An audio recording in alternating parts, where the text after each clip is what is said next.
Cumprimento o excelentíssimo senhor presidente Fernando Collor, a quem eu agradeço por esse convite, os colegas de mesa, doutor Marcelo Guarani, diretor-presidente da ANAC, e também cumprimento também fugiu aqui o Vinícius, colega antigo trabalhamos junto na ANEEL, Vinícius, a quem também cumprimento pela brilhante apresentação, Vinícius, acho que foi muito interessante a sua apresentação, todos os presentes, especialmente a doutora Joísa, que vejo ali, colega, diretora da ANEEL por 4 anos, convivemos lá junto. E então vou falar um pouco sobre a questão então, da ANEEL. O papel então da ANEEL como ente regulador, bem facilitada aqui minha incumbência pela brilhante apresentação do doutor Vinícius, prática de regulação, desenvolvimento e qualidade de vida e perspectivas. Bem, aqui, na linha que o doutor Vinícius comentou, é claro que a questão das políticas, como está dito ali em cima, é Congresso Nacional, essa casa que tem competência, Presidência da República, né, assessorada pelo CNPE, Conselho Nacional de Política Energética, Ministério de Minas e Energia, a quem compete definir as políticas. Ao regulador, no caso a ANEEL, no setor elétrico, a regulação e a fiscalização desse segmento. E os diversos agentes, no caso do setor elétrico que atua no mercado, o segmento de geração, né, o de transmissão. O Brasil tem fortemente essas características, a geração está, via de regra, distante do centro de consumo, então tem que transmitir grandes blocos de energia, então tem um sistema de transmissão, uma rede robusta. O segmento de distribuição, que é aquele que faz a entrega da energia mais no varejo, diretamente ao consumidor. E o comercializador, que claro que em grande medida a própria distribuidora e a geradora também faz esse papel, mas hoje tem vários agentes que cuidam especialmente da comercialização. E 2 agentes que têm papéis diferenciados, que é o ONS, que é responsável por operar de maneira otimizada o sistema elétrico brasileiro, e a CCE, que é a que cuida da parte da liquidação, da apuração, da contabilização da comercialização de energia elétrica. Os agentes institucionais, claro que tem a EPE, que tem um papel importante, que é a parte, basicamente, do planejamento do setor elétrico. A Eletrobras, que, ainda que seja um agente, ainda desempenha alguns papéis importantes. Um deles é administrar alguns fundos setoriais. As diversas concessionárias. O CMSE, como o Vinícius comentou, eu estava falando ainda há pouco, que hoje temos realmente um avanço importante. O setor elétrico está passando por um período desafiador e o CMSE tem um papel importante, que é quem compete acompanhar e analisar essa questão do equilíbrio entre oferta e demanda. O BNDES, que é um agente institucional importante, financiador do setor, e também a ANEEL conta. A ANEEL tem uma estrutura muito centralizada, ela só tem escritório em Brasília, mas conta com o apoio de agências estaduais conveniadas. Como disse o Vinícius, vários estados já dispõem das agências, aquelas que têm atividade no segmento de energia elétrica, firma convênio com a ANEEL e em nome da ANEEL faz uma boa parte dos trabalhos, especialmente de fiscalização. E outras agências que também têm trabalhos em interação com a ANEEL.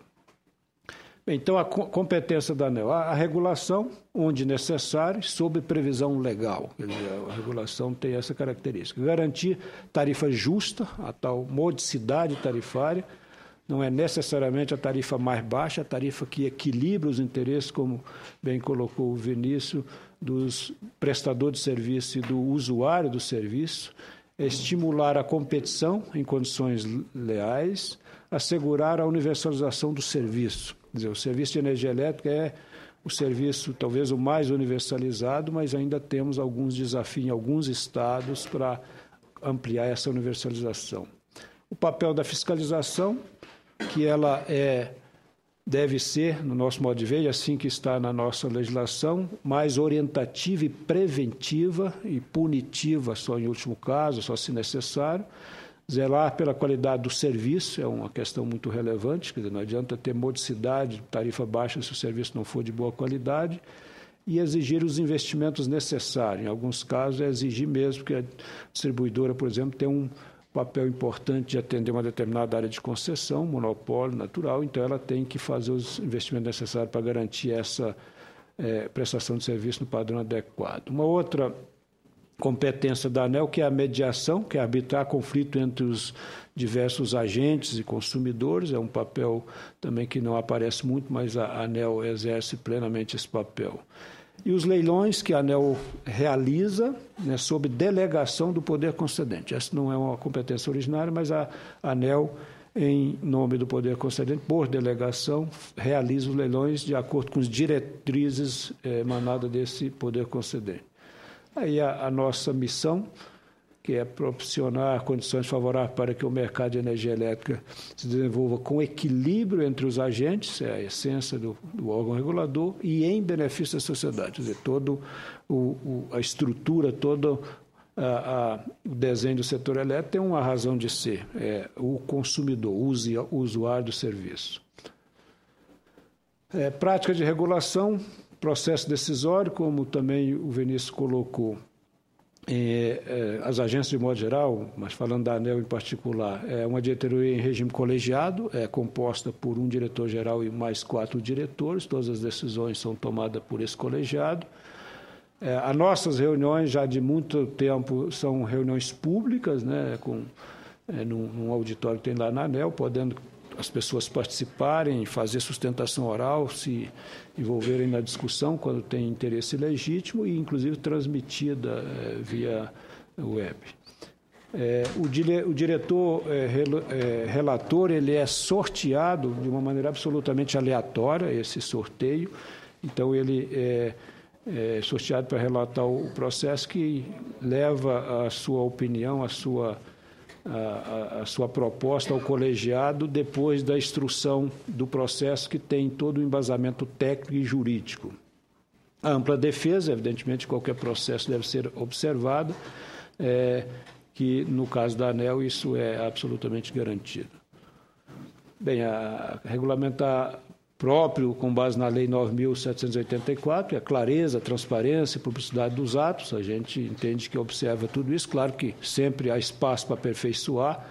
A transparência, toda a nossa decisão ela é precedida de audiência pública, feita a reunião pública, tem espaço para o recurso, mas a simplificação dos processos é uma meta que a gente está sempre buscando, porque não adianta ter transparência se o processo é com um grau de complexidade tal que as pessoas não conseguem acompanhar. Então, isso é também uma busca permanente.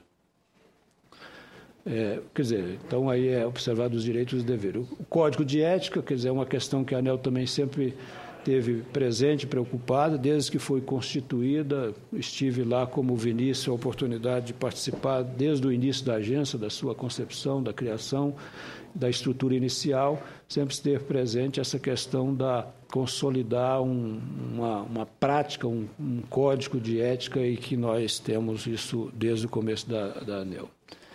A ANEEL tem também já de alguns anos, uma prática de discutir, submeter à audiência pública, aprovar uma agenda regulatória. Normalmente ela tem um horizonte de 2 anos, onde a gente propõe, ouve a sociedade para inserir nessa agenda. Ela, evidentemente, ela não é exaustiva, mas ela dá o norte de quais os temas que pretendemos tratar nos próximos 2 anos, e a gente recebe muitas contribuições, incluímos temas, evidentemente, por sugestão da sociedade. Como exemplo, em 2013, nós tivemos 132 audiências públicas, audiência prevista para 2014 e 2015, em torno de 55. Bem, alguns regulamentos eu reputo como mais diretamente afetando o interesse do usuário do serviço público. A nossa resolução de número 414 de 2010, mas essa é uma revisão de 2010, ela é desde a época do DENAI, uma das mais tradicionais do setor elétrico, é a que regula todo o relacionamento entre o prestador de serviço e o usuário do serviço. Essa resolução ela é bem extensa, ela trata de maneira exaustiva os deveres e os direitos de todos os usuários do serviço e do prestador de serviço. É talvez um dos regulamentos mais importantes que temos. Outra importante também é a 451 de 2011, revisada em 2011, que disciplina a questão do Conselho de Consumidores, que é outra prática do setor elétrico muito importante. Toda concessionária tem que organizar o seu Conselho de Consumidores para que esse conselho possa representar nas interlocuções com a ANEEL, com a própria empresa, nas discussões em audiência pública, os interesses das diversas classes de consumo. A Resolução 470, Regulamento das Ouvidorias, que é outra questão que entendemos que o setor elétrico está bem estruturado, a ouvidoria tanto da ANEEL como das agências estaduais conveniadas e principalmente dos prestadores de serviço. A outra Resolução 540, que diz respeito da análise do impacto regulatório, que é outra questão importantíssima na evolução da questão regulatória no Brasil, que algumas agências, a ANEEL está investindo muito nessa prática da análise do impacto regulatório. Quer dizer, antes de editar qualquer regulamento, submeter a audiência pública, junto com a discussão, qual o impacto que esse regulamento, que essa proposta de regulamento traz para o usuário de serviço, para os prestadores de serviço de modo geral.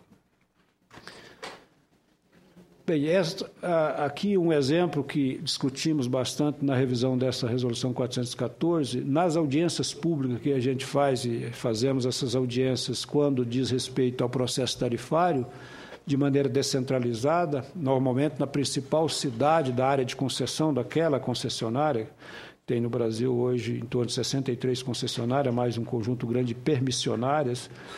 Então, quando vamos deliberar sobre a revisão tarifária, necessariamente essa deliberação é precedida de uma audiência pública, uma sessão presencial.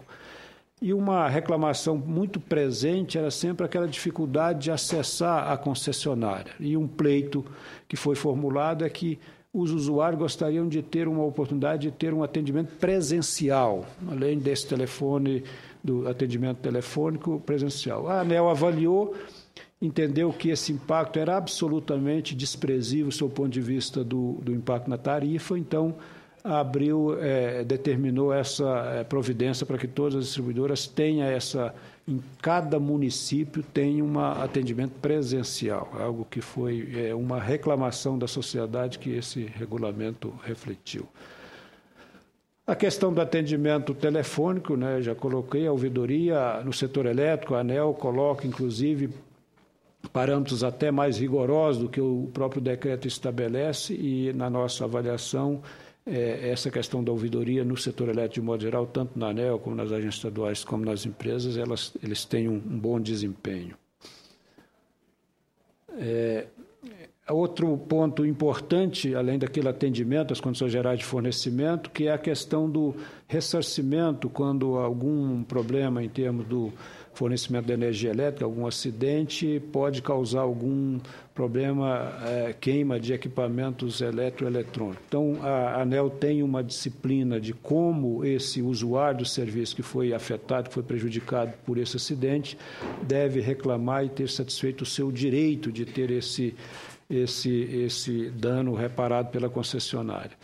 E aqui uma evolução importante que houve, eu destaco essa evolução, é que nós, no último regulamento, fizemos o que nós chamamos de inversão do ônus da prova, quer dizer, o nexo de causalidade tem que ser a concessionária que é responsável por demonstrar que não houve esse nexo, não é o consumidor que tem que demonstrar que o acidente da rede é que provocou a queima, porque ficou uma coisa muito assimétrica, o consumidor não conseguia, é uma questão muito técnica, comprovar isso. Então, isso foi uma evolução importante, aí tem uma explicação de como essa análise se dá.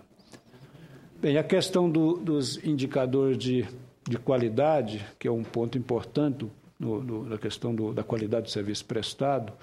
Então, o prazo de serviços comerciais padronizados nacionalmente, então essa resolução 414, ela estabelece se um potencial usuário do serviço, ao pedir uma nova ligação, tem prazo muito claramente definido, se houve uma interrupção do fornecimento para religar, então tem toda uma disciplina com prazos estabelecidos nesse regulamento que é acompanhado e fiscalizado pela ANEEL.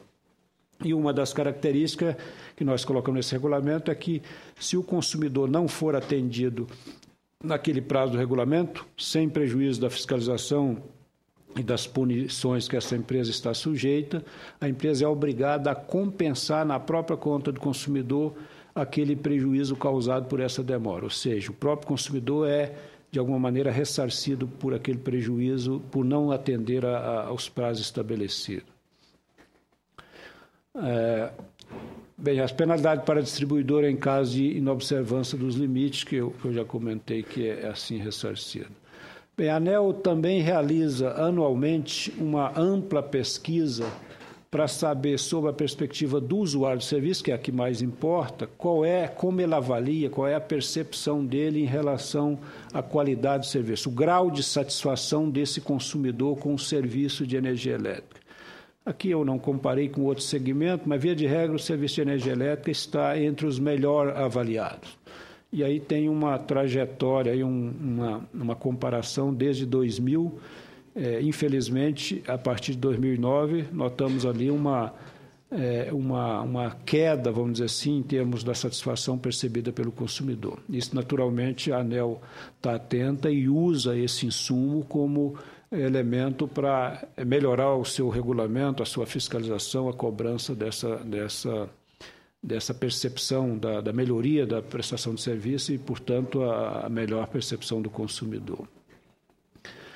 Bem, um dos parâmetros que no setor elétrico se mede a questão da qualidade do serviço prestado é o que nós chamamos de DEC, que é a duração equivalente de cada interrupção, e o FEC é a frequência com que ela acontece, né? Então, quantas vezes num período de um mês, um trimestre, um ano que é interrompido o fornecimento de energia elétrica e a duração que essa interrupção tem, cada interrupção.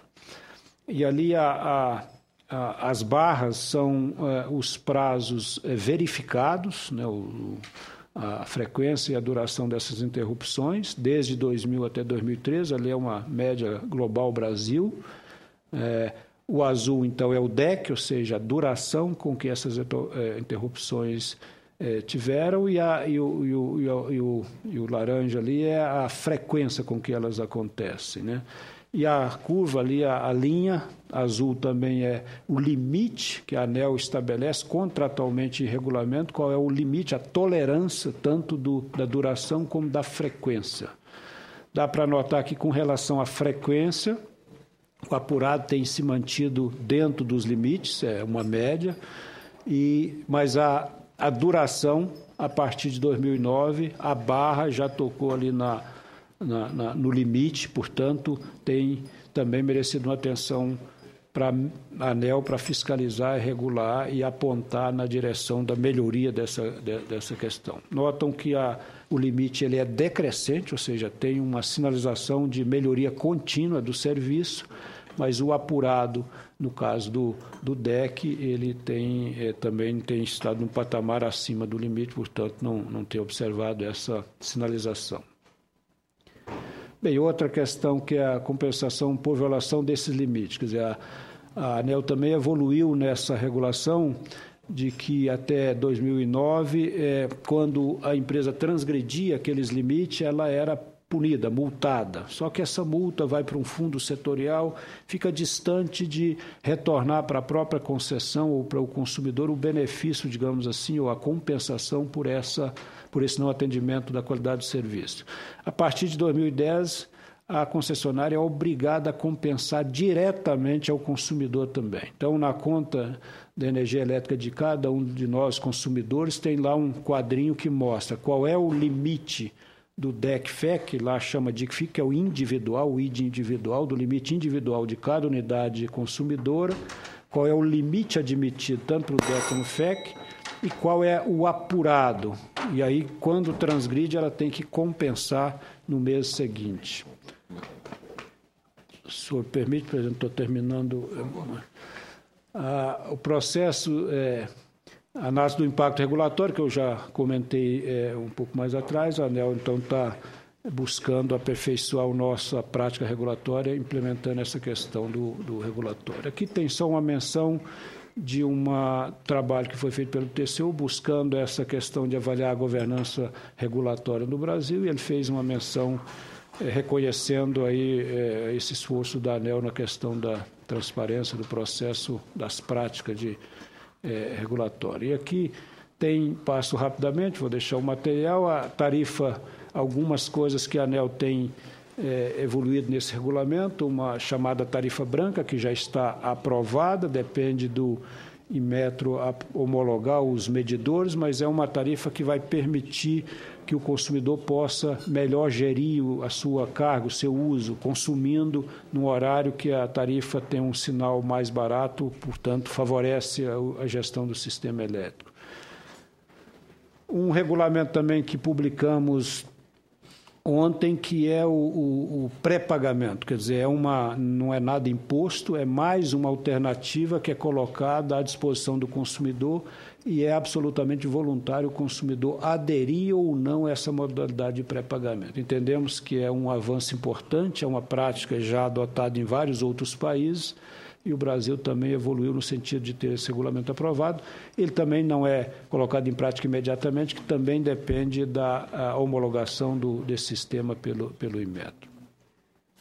Outro regulamento, reputo, muito importante, que é a geração distribuída. Eu acho que tem um regulamento que está relativamente novo, mas ele tem, num crescente, recebido manifestações de interesse de aderir, que é aquela possibilidade do consumidor instalar um sistema de geração solar, eólica, biomassa, qualquer um, mas solar talvez seja o que mais vai ser difundido, para que ele atenda a sua própria carga e deposita na rede aquele excesso gerado hoje para consumir no outro momento. É um regulamento muito importante, mas aqui é um exemplo de que talvez falta no Brasil uma visão mais sistematizada de uma política pública. Aqui, por exemplo, a cobrança por parte dos governos estaduais de ICMS nessas operações tem demonstrado dificuldade, tem quase que inviabilizado em alguns estados essa questão que eu reputo de muita importância da geração distribuída. Alguns estados até já isentaram da incidência do ICMS, o que facilitou muito. Na minha compreensão, não é uma questão de isenção, não deveria haver a incidência do ICMS. E aqui, já terminando, os desafios da regulação, o doutor Vinícius, de novo, abordou de maneira muito competente a matéria, mas a questão da autonomia administrativa e orçamentária, essa é importante. Eu diria que, na minha percepção, as agências não têm, elas estão avançando na direção de conquistar, mas ainda, especialmente a questão administrativa e orçamentária. A questão da adequação do quadro de pessoal, que é sempre um desafio, não é só da ANEEL, a clareza dos papéis institucionais do setor elétrico. O setor elétrico é um setor complexo, ele tem uma governança complexa, então, ter essa clareza do que seja o papel do poder concedente, do que seja o papel do órgão regulador, é algo muito importante. Na nossa visão, essas competências deveriam estar definidas em lei. Não é bom que seja em decreto e nem em portaria do Ministério, melhor que seja em lei. Aprimoramento da fiscalização, temos consciência que precisamos melhorar, aperfeiçoar o nosso processo para ser sempre mais preventiva, orientativa, para evitar o problema e não punir quando o problema já ocorreu. A utilização de ferramentas computacionais de análise, cálculo estatístico e geoprocessamento, quer dizer, é uma coisa que a gente está aperfeiçoando, inclusive da ouvidoria, de saber de onde o consumidor está reclamando para a gente já organizar as fiscalizações. No campo da autonomia, eu só reforço e destaco a autonomia decisória. Essa, para mim, é a mais importante e, na minha compreensão, as agências estão estruturadas com essa competência, sim. A decisória, sim. Só não exerce na plenitude se os dirigentes não quiserem usar suas prerrogativas, porque tem mandato conferido por essa casa, os dirigentes passam por sabatina nessa comissão e é aprovado pelo Senado. Era isso, presidente. Muito obrigado. Desculpa por exceder o prazo.